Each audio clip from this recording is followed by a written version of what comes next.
Hi, ako nga pala si Francis De Leon.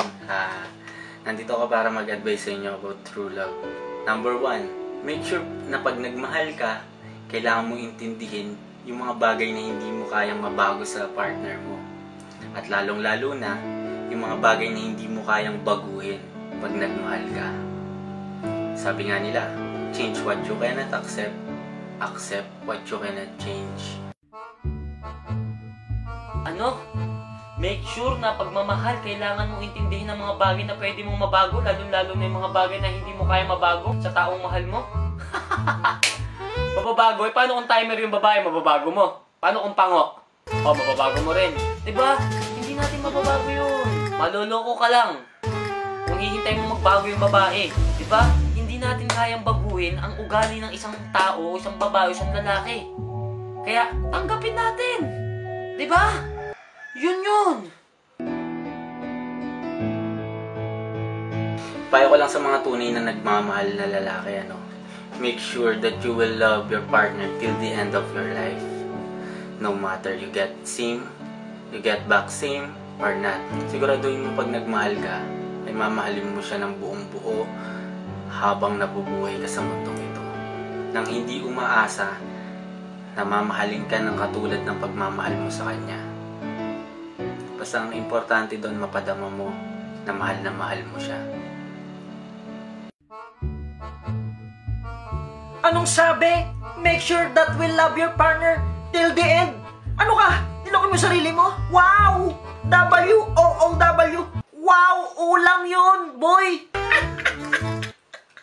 Katangan yan. Mamatay ka tapos di ka naman mahal? Nasobrahan ka sa love of blind. May katarata pa. A relationship is not about having a handsome boyfriend or a pretty girlfriend. It's all about being loyal, faithful, and honest to your partner. Ang importante dito, totoo ang nagmamahal sa kanya.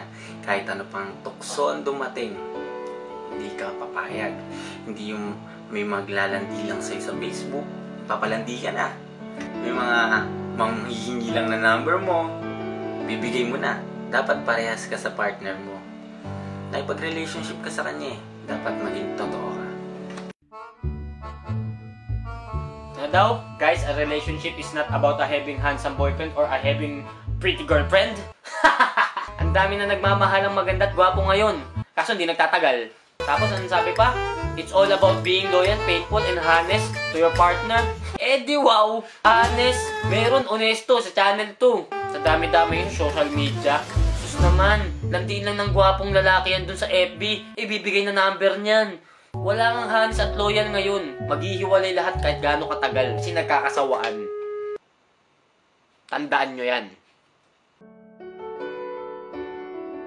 A real boyfriend calls you for nothing, texts you all the time, wants to see you, get jealous, is overprotective, and loves you. Ito yung boyfriend na tatawagan ka kasi gusto niya lang. Ite-text ka niya oras-oras, minuto, tapos gusto ka niya makita. Nagseselos, overprotective, kasi ayaw ka niya mawala at mahal na mahal ka niya. Ang sabi, a real boyfriend and girlfriend calls you for nothing. Ano yun, papampam lang. Takes you all the time. Parang nanay, umuwi ka dito, nasan ka ba? Nagiinom ka na naman ba? Nang bababae ka siguro, no? Nakakaasar yung ganun. Magtatagal ba kayo nun kung ganun yung boyfriend mo or girlfriend mo? Diba hindi? Sus naman, grow old. Overprotective and loves you. Overprotective?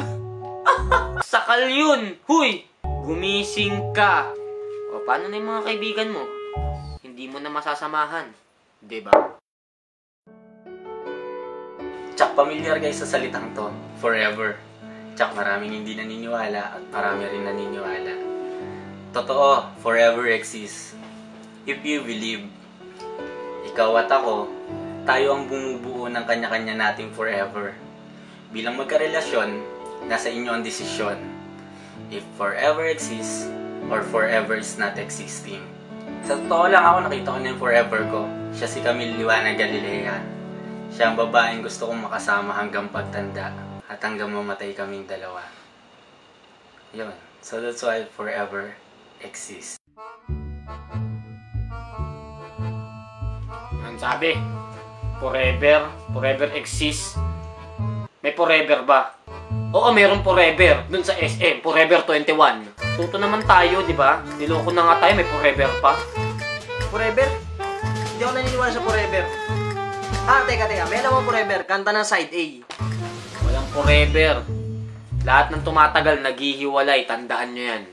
Tapos tayo daw yung bubuo ng forever. Kanya-kanya lang daw yan dahilan. Wala nga pong forever. O sige, meron forever. Forever tanga, meron. Ikaw ba? Sali ka.